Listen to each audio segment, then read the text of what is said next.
Ladies and gentlemen, I am Melvin Banks. And this is Ito. And we are the Carbonation Conversation. Reviewing We Own This City, Episode 3. Part 3. Yeah, I forgot that. I was looking for some phenomenal name. But if you like what you hear, soon what you see, hopefully, fingers crossed. Definitely don't forget to subscribe, follow, ring that bell, like, comment, all of that good shit. And don't hesitate to hit up Mo in the description below if you need any of that good stuff. Not drugs, but development. I have to be very specific. I had to say drugs because, you know, we own the city type of shit here. We got our Stellas as we continue Melvin's birthday beer bonanza. When will it end? I know, right? Hey, your birthday is like this fucking Friday. You gonna bring a case back too, probably. We gonna be drinking that shit. Yeah, I've been telling people to bring bottles. Ah, okay. Hey, well, shit, you can bring that shit here too. You know? No. Maybe I'll just start fucking up on purpose just to take shots. Like, hey, I'm gonna bet you that Wayne did this. But yeah, one thing I will say is I am loving this fucking show. Definitely. I'm loving every episode. I've watched this episode so many times, and I still did not find out what a dissent decree is. And what I will do for next episode, I promise I will give you a little 60-second information about that. The only thing I did want to talk about is the Freddie Gray case real quick, because it's so fucked up to say, me even as a black man, it's so much shit that happens when, you know, people get killed under police brutality or rules and things like that. I completely forgot how Freddie Gray died. I thought Freddie Gray was the guy who was selling the cigarettes out in the front and got choked out. I can't breathe. No. That is not Freddie Gray. Freddie Gray got his ass whooped by police, thrown in the back of a police car, and was supposedly given what's called a rough ride. Basically, he wasn't handcuffed to anything, wasn't on the seatbelt, and basically they was turning corners, and he was screaming in the back. He was handcuffed, but he was handcuffed to the truck, right? With his wrist and ankles. Yes. And so I at least want to acknowledge, that R.I.P. Freddie Gray on that situation, and then the riots happened, and even before that, DOJ was coming in, but this ramped the shit up. Of course. So I at least wanted to talk about that situation because this is kind of revolving around that. And the only other thing is I started to pay a little bit more attention to the introduction, the pictures. They're everything from what they did. I didn't notice that. I was looking at the car wrecks and everything. I was like, holy. Yeah, I was like, all the evidence. Basically, it's all the evidence against him. So, we are going to do this the same way we did this last week, which is we're just going to go story by story. I broke my shit down into, I think, 5 stories. Let me count. I got Tom's story, which is Tom Ayler's. I have the FBI story. I'm just going to call them the FBI. I got the DOJ story. I got Wayne's story. I got Suter. Are we all on the same page? Okay, cool. Good shit. Who you want to start on first? We're on Thomas. Okay, cool. Yeah, we open with Supervisor Thomas meeting with his lawyer and realizing he's going to be made an example of. Yes, because they were in a federal unit, it's federal crime. And what we see is this whole shit, this episode, the core revolves around Davon Robinson and the shit that Tom Ayler's did. It's the little things. We don't think about that. And you don't think about when you're like robbing a store or a bank. If on your way running out, you knock down a person, that person has a heart attack and die. Now you're a murderer. Yeah, exactly. Like, the law is very specific about that shit. And as we find out, Tom is just like, hey, I may have took a little money, but I didn't hurt nobody. Right. Oh, well, we find out. But yes. First, you go to a little flashback with him and other superiors pulling Herschel to the office, talking about his complaints have built up, and it's caught up to you. Yes. It turns out they're fucking with him the whole time, and give him a promotion. And we see this twice in this episode, which is not necessarily a promotion, but just the fake. Fake I'm mad at you type shit. Right. There's a promotion too. They decided, both for both cases. Oh shit. Yes. Oh shit. I didn't even think about that. Go ahead. So then they go back to Thomas, an attorney, and tells him it doesn't look good for him. Basically, you're going to serve 13 to 18 of a 20-year sentence. Period. Then he asks him about $10,000 and a person named Devon. Yeah, and at first Tom is not going. He's like, I can't do it. I respect that. Again, I got to repeat the same shit I repeated last time. Me and you do a crime, Edo, I'm going to be so fucking mad at you. If you get caught and then you squeal me out for it, brother, come on now. Like, don't, just because you got caught, don't believe what Melvin was, bro. Tom was just like, I can't do it. Yeah, I can't do it. I'll take the hit. And then the lawyer's like, well, somebody's talking. Right. He's like, yo, other motherfuckers, Raymond, them somebody's motherfuckers talking, singing, right? And he even goes like, how did they even? He's like, did you share it amongst your people? Because we see them pull over Davon.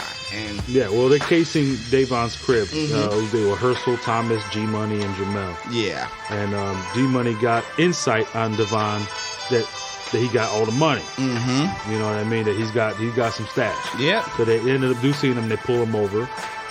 Make it a scene like he had like, why we have to chase you? Mm-hmm. Why we have to chase you down? You saw it. They're like, you chase us. I stopped right away. You know, Raymond on that bullshit. All extra aggressive. You know who the fuck I am? You know who the fuck I am?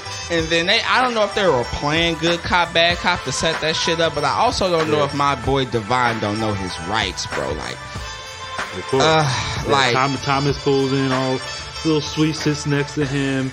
You know, start using persuasive tactics instead of getting physical like everyone else. Now, at this point, they don't have nothing on Devon. And what Ayler says is, you ain't got no guns in this car.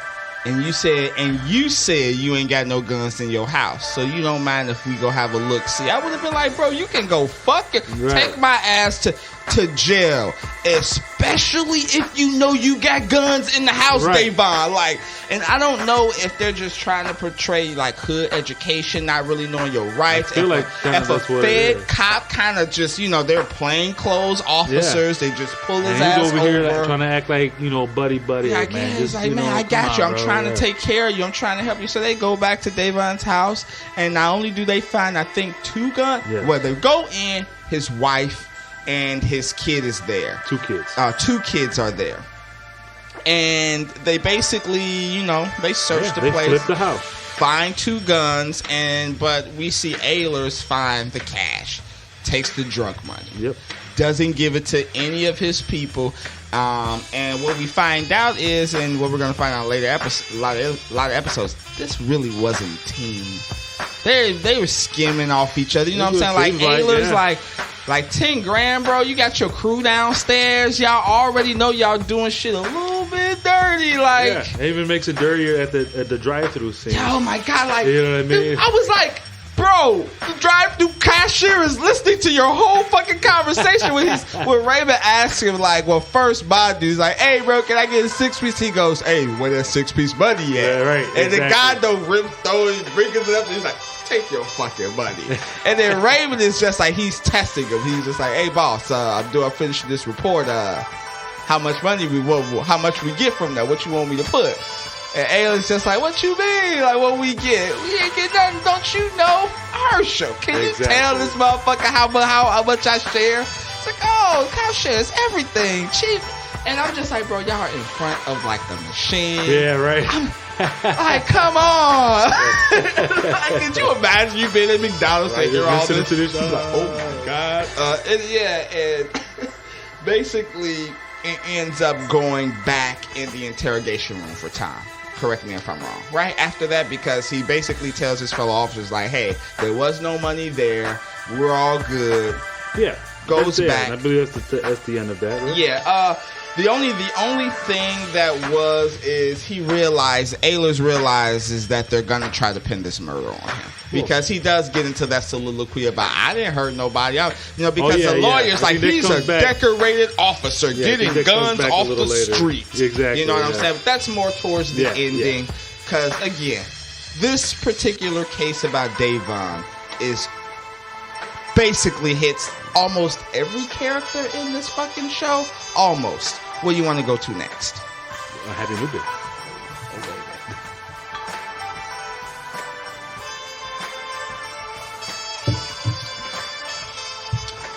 go to FBI Jensen. Okay. And a partner presenting evidence from tapping G-Money. Yes, I finally figured out his name. John. I didn't know his last name, but I was like, no, Jensen. By the way, the actress that plays Jensen in here, there's something about her, right? There's something about her, right? And she is just so damn gorgeous to me, especially when she got her flutus on. Flautus? Yeah. Flutus? Oh, yeah. Flautus? I don't know. But go ahead. She says the word, too. I think it's flautus. Yeah. They get, talking to the judge. They get full support. Mm-hmm. The judge is just like, man, y'all finna be up Schitt's Creek without a paddle on this. Woo! But yeah, they make sure the wiretap works. You know, they're starting to hear Gondo's conversations, and only thing I want to say about Gondo's conversations is, this is the thing about the war on drugs. Motherfuckers be thinking it's an actual war. I mean, I don't want to say because it was, on the community, but it's just so fucked up because Gondo's just talking to his girl like, bitch, don't you know what the fuck I'm doing out here? I'm working all this overtime. No, you're not. And I'm getting all these drugs and guns off the street. And they're just like, damn, I'm going to put this as non-pertinent right here. Non-pertinent. Exactly. Yeah. We also have, I put Gondo FBI informant Rob scene. And that was the scene where Gondo is getting intel. He's with Herschel and Raymond. Yeah. I believe Ayers is there. He's just in the background. And basically what happens is Gondo is getting information from one of his chicks that her customer that comes over here for weight always carries a gun. Mm-hmm. And I didn't realize that even finding one gun was like a big deal. Like, you know what I'm saying? Like if you got like 7 off-duty, plain clothes, and we just pull you over, we find one gun. I always thought that was like finding like an eighth of weed or something. You're just like, all of this for an eighth? You know what I mean? Type of thing. Man. But apparently not. Because Gondo is... an eighth of weed to a gun? Yeah, I know, but you know what I mean? Like, I feel like that's a lot of money for what they're doing in this particular case, because they pull this dude over and Gondo is talking to the informant on the phone. Yeah. Meanwhile, you got Jensen hitting her John up like, hey, bro, I got them potentially doing some illegal shit. Yep. Can you go there? He gets there, basically watches the whole thing. It's like, I'm just saying. I don't know how far John was, but it's just like... They don't give a fuck. Yeah, that is so true. They don't think anybody's watching them. They've been doing this how long? And no, they're not paying attention. And he is watching. Basically, they do find the gun finally. Yeah. And because he got on the phone with the foreman like, y'all better find this fucking gun in here. Yeah, because he is really pissed off at this point. And old girl is just like, if he comes over here... and I ain't got no drugs, he gonna know it's me. You gotta find that gun. That's what old girl is saying on the other phone. And Jensen is just like, oh, you know what we need to do? We need to tap that jail phone as soon as that person that they arrested, as soon as he gets in jail. Yeah. We're gonna have to tap his phone, see who he calls, see what he says. And that's basically what they do. I at least want to mention, Jensen was sounding really good with the flute. I at least want to say that, goddammit. And I do love the relationship between Jensen and John, because it sometimes seems like they're like maybe a thing, but obviously, most likely not. It's just partnership. And basically, this little part kind of ends with Jensen on her way to interview Devon. But when he gets there, the wife opens the door. Yeah. That's where it comes. Before that, they do listen to the wiretap, and the guy says that the cops took his money. Oh, yeah. He's like, hey, bail me out with the cash I got in my wallet. Because you see this, one of them put the cash in the pocket. Yep. Mm-hmm. And so, but yeah, go. That's where the little part cuts off. Mm-hmm. And I guess we'll get back to that later. Tall white guy works for a U.S. Attorney General, or maybe he's the Attorney General of Baltimore, because that is why they go see Devon. They're like, hey, maybe he'll talk, and she's like, I don't think he'll talk. Yeah. And he's like, what if he knows the U.S. Attorney got his back and will take care of him? Because at first they look for him in jail, which is fucked up. They're like, you know what I'm saying? I forgot about that. Yeah, because they're like, where is he? It's like, oh no, go talk to him, because now we know. And they're like, oh, we looked in jail and we can't find him. Go to his address and tell him that the U.S. attorneys, if he testifies, we got his back. I was just like, wow, that's some pretty tripped out shit. Who we going to next? Nicole. DOJ story. I didn't think this was going to be a lot, but I actually I was like, damn, this is, the information given was good. Go ahead. She meets with the commissioner. Basically, that he's starting off like he's not taking up rehearsal, so we need more concrete evidence. Yeah, I really wanted to know how much settlements that was, because he was like, the settlement number is, he's like, he cut her off and shit. I was just like, I really wanted to know how much that number is. He even says if Herschel has one more sustained complaint, he's gone. But we kind of touched on this when the chief and fucking Wayne was getting into it last episode, and this is what the chief says. He's like, hey, the mayor who hired me is now leaving. Right. I don't even know what this fucking new mayor wants to do. I'm cool with the dissent decree, but what I've been that's another thing. In the DOJ story, I thought he said it, but she didn't. But basically, he was just like, hey, my hands are tied, but I still want to do a good job. I believe I can turn this city around. People are not respecting me, assuming that I'm not going to be here long, stuff like that. Tells her that she should see more and investigate more of the daily routines. Now, the only thing I want to say about the Commissioner Davis is I did get to listen to a 4-minute interview with him, and he says he believed 8 years should be the minimum for any commissioner to change things around in any city. Yeah. And I was just like, I don't know. It can't be done overnight. Yeah, definitely can't be done overnight. Not even over a year. Yeah. You know what I mean? Shit, not even 2. And they're over here changing every year. Yeah, so that was interesting. How can someone even come in being confident that they could do anything? Exactly. Or have anybody's confidence in them if they don't think they're even going to be there long. You know? And so we see Nicole go to a spoken word. Yeah, it's a City Under Fire event. And she speaks to Tariq Teray. I believe that is how you say his name. Real person.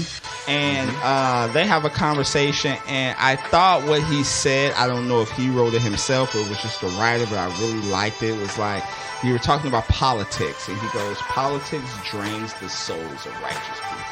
How many people I guess for all intents and purposes, me being black Barack Obama, right? You know what I'm saying?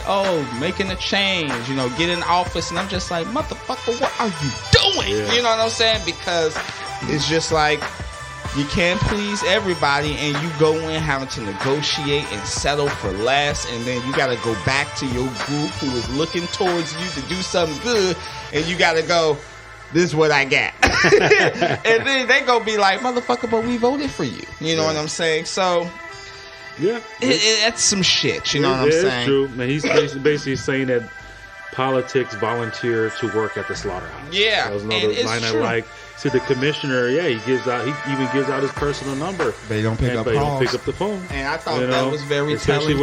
Especially with mine. The fact that, she was just like, oh, does he? Like she didn't even know about that. Yeah, and they were talking about dirty water or some shit. You cannot clean the floor with dirty water. But she said, and she's like, fires. Dirty water could put out fire. He's like, not fires in this city. And I was like, I like the two.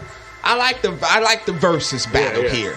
And then we see Nicole going and talking to the union president. Yeah. Oh my God! Can I do a shout out to that motherfucker? He was on The Wire too. Yeah, I forget his name.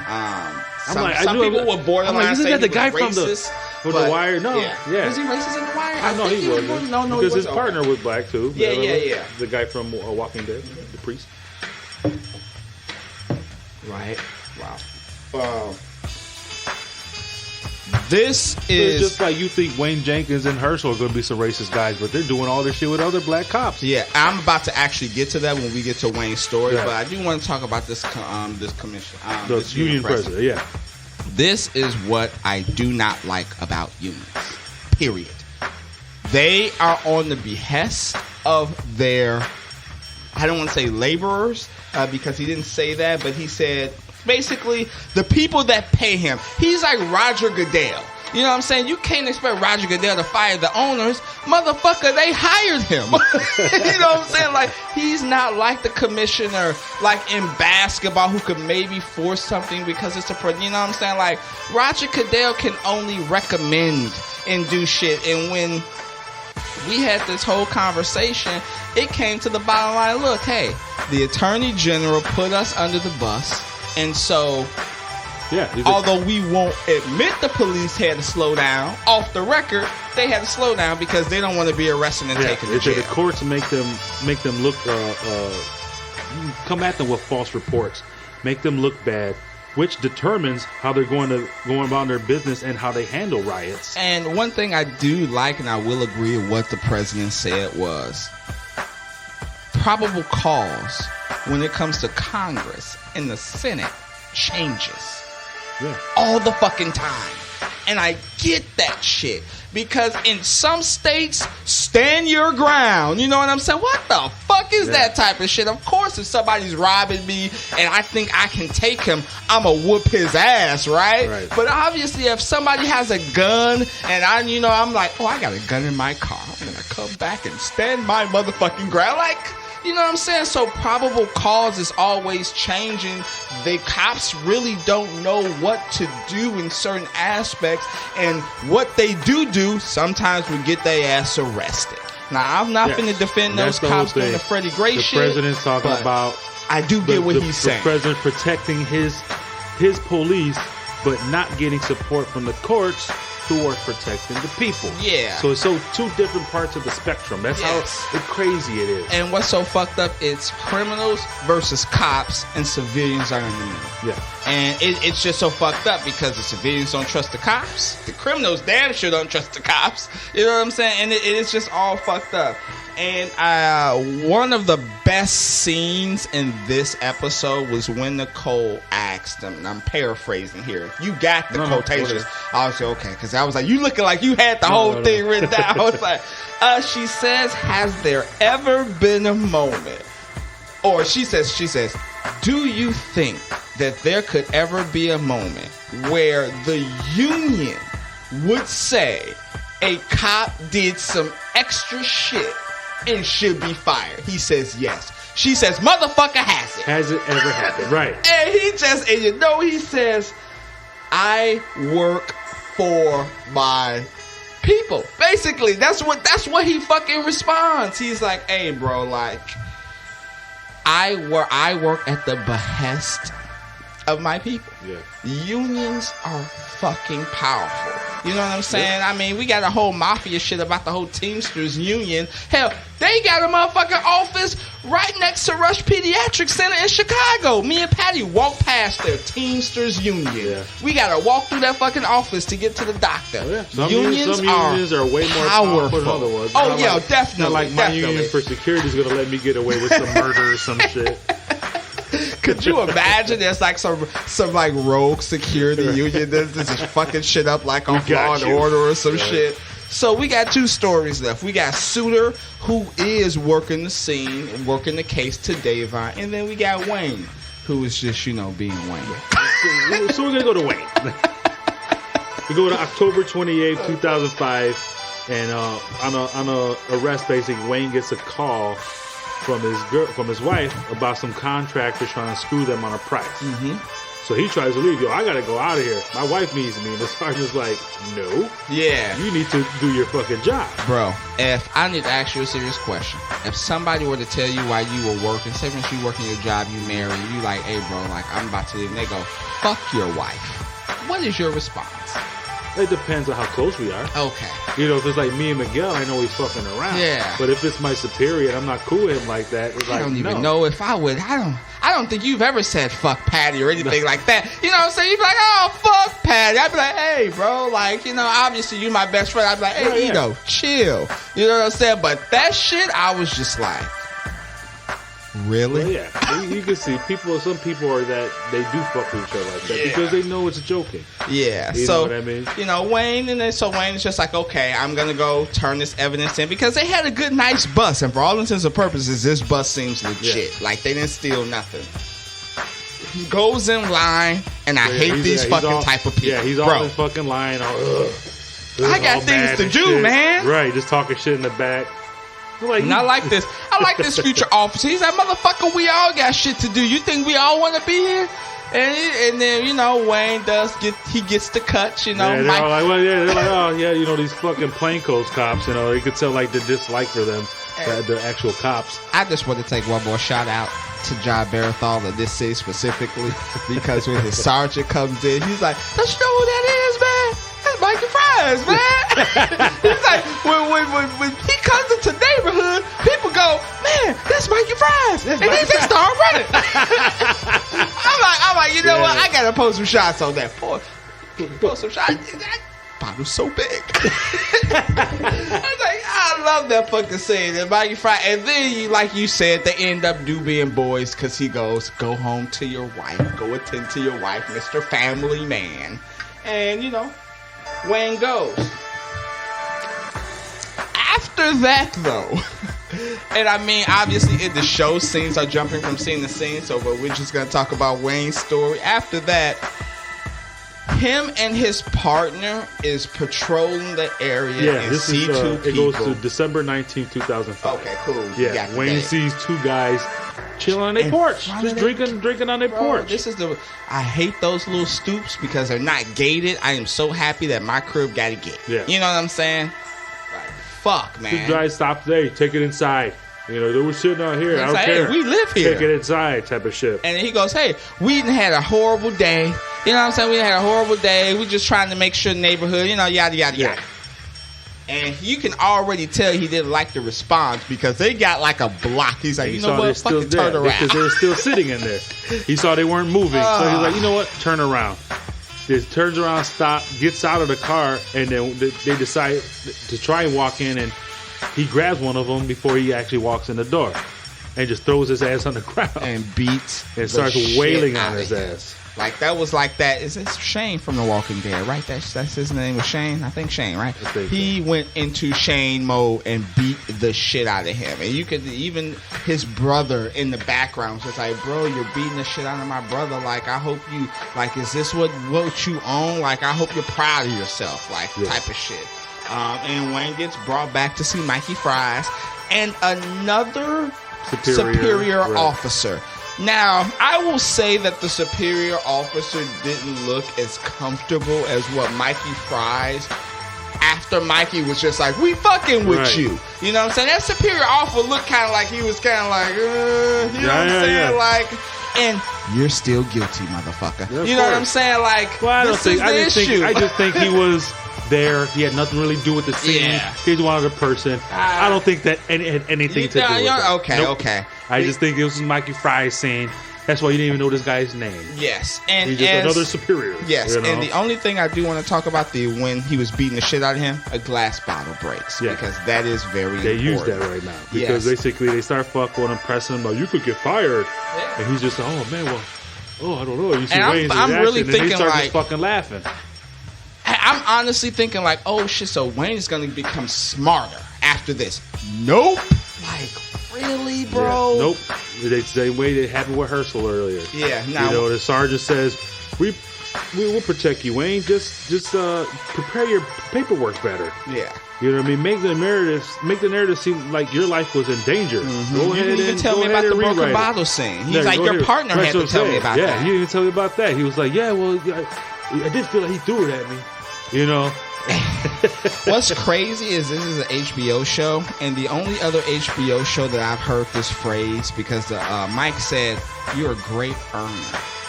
I've only heard that on The Sopranos, mobster type shit. Yeah. And that is crazy to hear a sergeant tell a cop, like, "Dude, you're a great." No, I mean, I'm just saying, like, but it's tripped out. I feel like that word specifically was put in there because it's just like, this is getting to the point where this is like some mob gang type shit, because it's just like, "Hey, bro, you're a great earner. Of course we're going to protect you." Like, motherfucker, earning what? You're a cop. You know what I'm saying? Like, protect and serve. That's what you're supposed to. Earning what? But anyways, Wayne, after this. So passionate, Melvin. Yeah. After this, he's untouchable. Like, I'm pretty sure the motherfucker feels like he is untouchable. So, shout out to the untouchable. And then Wayne goes to the barbecue scene where he gets humiliated because, again, April 17, 2007, Herschel and others are busting his chops, which still shows that he ain't even on their level yet. Yes, when it comes as far to as the money. Right. He's doing what he got to do to, make arrests. Funny scene when he's talking about the liquor. Pat Ron. Did you think he was really joking? No. I knew he was serious. You think it was serious? Oh, yeah. I knew he was fucking. I'm like, this fucking idiot. Oh, even though Patron is. And then he goes to go see Donnie, his boy, the bail bondsman, which the real life person tells the story is fucking crazy.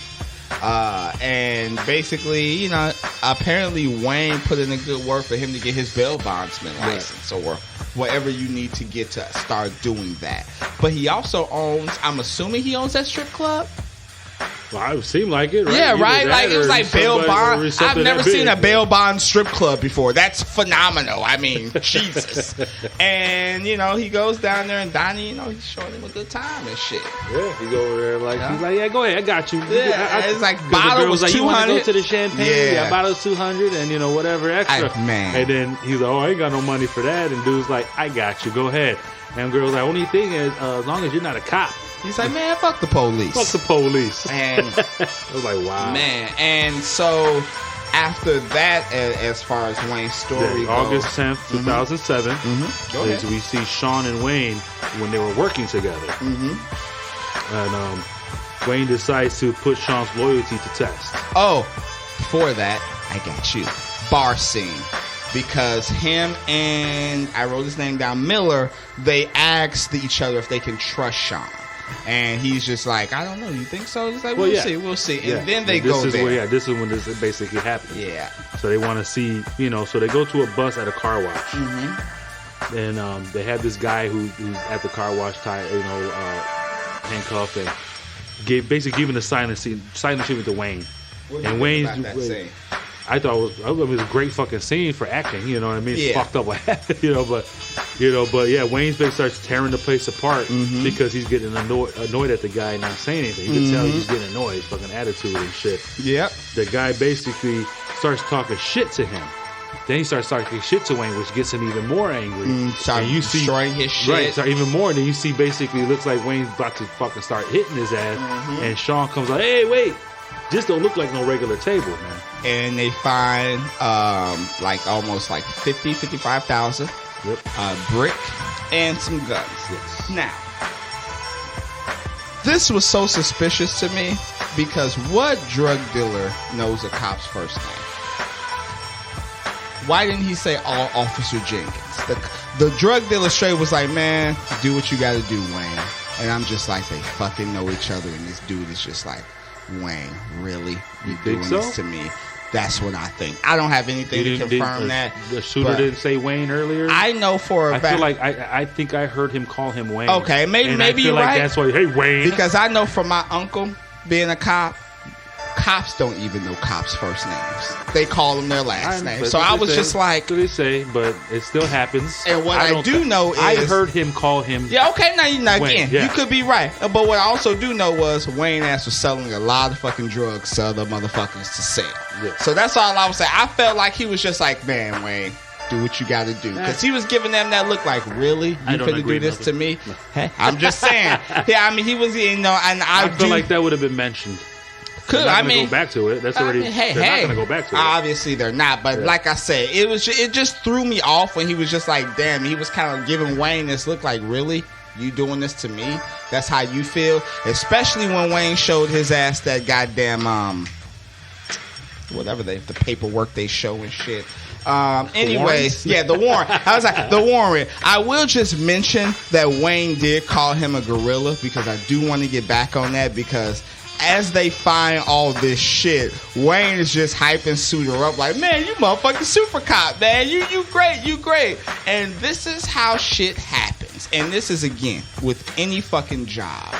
Somebody who may be working the job longer than you or working the position longer than you just straight up tells you, this is how we're going to do things. And if you don't have enough strength to say, no, this is not, if you just be like, really? Even if you say some negative back to him, like Suter did, because he was you very are hesitant. Still implicated. You are still as guilty, course. And that's so fucked up, because we don't even know if Suter really took this money. No, we don't. They don't show it. Wayne convinces him to tries to convince him and says, our life was on the line. Yeah. We deserve reparation for this. Yeah, and again, I do understand what he's saying, but again, it's just like, ugh. And then the only thing I really want to mention about that gorilla comment, let's be real, that's a black derogatory ass comment, and it is so hard for me to believe a black officer wouldn't notice that but wouldn't have the ability to tell his white superior I anything. don't think he called him a gorilla because he was black. I thought it was his way he was shaped, his body. I don't take Wayne as racist at all. Just because he's working with these black cops and doing all this stuff. To me, he's not a racist. No. He just takes advantage of people I'm not saying that. No, I'm not saying that.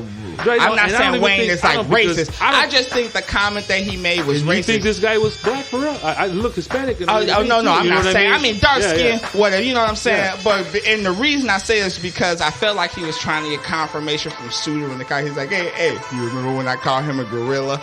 Suter did laugh. You know what I'm saying? Yeah. He was very silent on that response. So Wayne was looking like, hey, I'm trying to condone me calling him a gorilla. You remember that? Ha, ha, ha. That's why I was like, oh, okay. See, I think, truthfully, you took it instantly that way. Yeah. And I'm black. Exactly. I didn't want to say it, but, but I took it as he's a big guy. He was a big guy. Yeah. He called him a gorilla. I mean, big guy and dark skinned. You know what I mean? I don't think you get called a gorilla. I would think, why not? What would you call me? An abominable snowman? Maybe, yeah. Suter's last. It's like, going to the next conversation. Chupacabra? So we find out that Suter is working on the case, and the case happens to be, what's this Davon? Davon was the one in that alley dead. It wasn't? That wasn't Davon that he's working on, no. No. Okay. Go ahead, because I thought that was Davon. I'm not going to lie. I mean, I know Suter's story begins when he's talking to the old officer. Yeah, the old officer is like, Billy, hey. Billy, a 30-year vet. Yeah. Saw a lot of corruption, but didn't speak up. Yes, and he's just like, hey, I wanted to move here. I'm happy. Yeah, I didn't want to lose my job. Yeah, you know what I mean? I didn't want to be over there doing some corrupt shit, so I'm here now, type of thing.